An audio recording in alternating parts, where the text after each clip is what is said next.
Hey everyone, and welcome to the channel. And today on the channel, I'm going to be talking about the brand new horror thriller film called What Josiah Saw, which will be premiering on Shudder on August the 4th. And I got lucky enough to check out this film before it will be premiering. And thank you to the fine folks that sent this screening over to me. And the film is directed by Vincent Grishaw. He's done some short films, and he's also done two other films that I'm not familiar with. One called Cold Water and another called And Then I Go. Before I get into my thoughts about this film, if you're new to the channel, hit that subscribe button, give the video a like, comment below your thoughts on this film, and also turn the notification bell so you never miss any review or any video that I drop on this channel, and I post weekly. And now without further ado, let's get into my thoughts on this brand new film.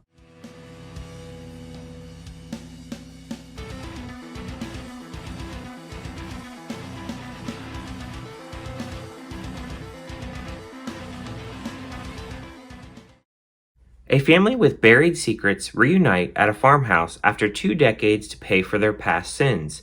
The film stars Robert Patrick, Scott Hayes, Kelly Gardner, Tony Hale, Jake Weber, Ronnie Blevins, and Troy Powell. What Josiah Saw is basically separated into 3 different parts, and all these chapters in this film, they all relate to each other as they're all different family members.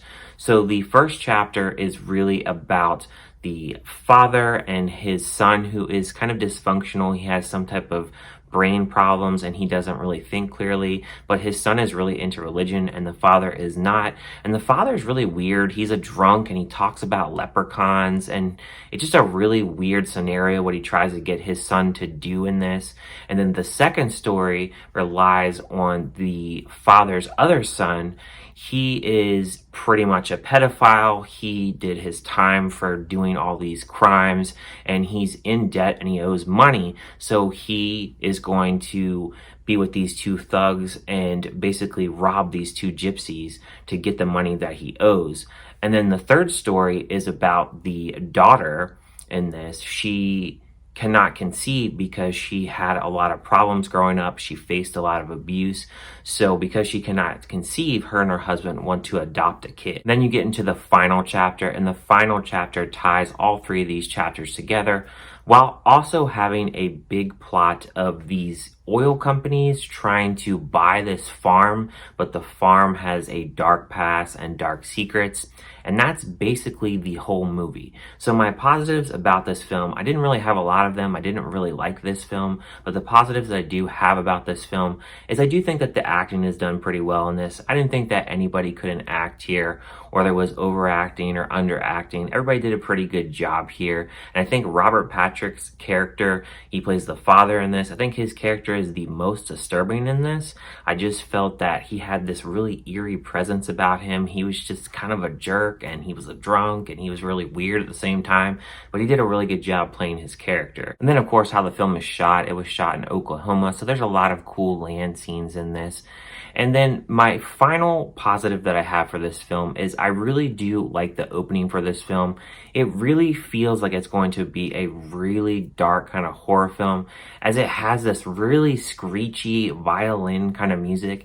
It really reminded me of Insidious, brought me back memories of that screechy violin. If you've heard that sound, you know what I'm talking about. My cons for this film, I really just didn't really like this film in general. I think that the dialogue in this, it's really heavy dialogue, and sometimes the dialogue isn't all that interesting. I felt that a lot of the characters in this, they weren't that interesting.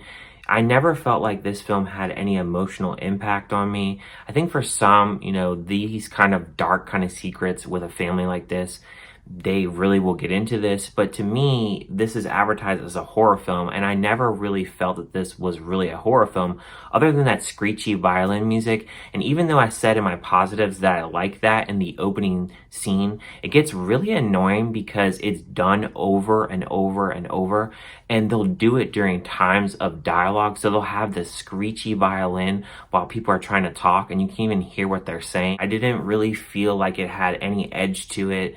I felt that this film was selling itself as a horror film, and it really wasn't. It never had any jump scares. There's no really big monster or anything. It's just really this family that has really struggled with different things in the past. And you can't root for anybody in this family really, because they're really not that great of people to begin with. It just feels like a lot of rednecks just walking around, and they've done all these bad things.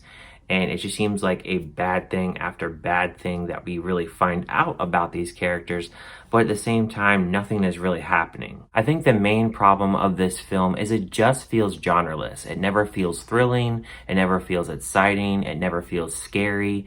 It doesn't even really have that much drama, so it really feels kind of flat to me, and it's very easy to lose interest. Now I'm gonna give a score of this film a 1 out of 5. Just didn't really do a whole lot for me. Let me know down in the comments what you thought about this film. Did you like it? Did you hate it? Are you mad about it? Let me know down in the comments. Thank you guys for watching as always, and I'll see you guys on my next review.